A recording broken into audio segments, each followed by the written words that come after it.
কারো খারাপ সময়ে তার সাথে বাজে ব্যবহার করলে আল্লাহ সেই বাজে ব্যবহারটাকে কয়েক গুণ করে ফিরায় দেয়।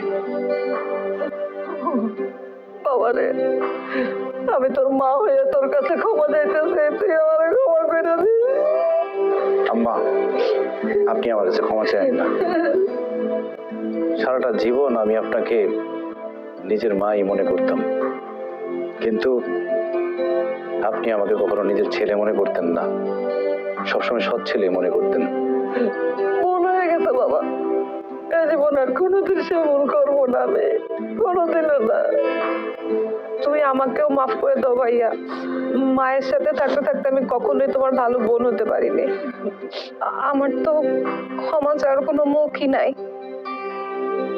আমি বরং চলে যাই। তুমি চলে গেলে তো আমার জীবন অন্ধকার হয়ে যাবে। তুমি না বলছিলা আমার জীবন আলোকিত করে দিবা, কথা রাখবা না? হ্যাঁ, কথা রাখো।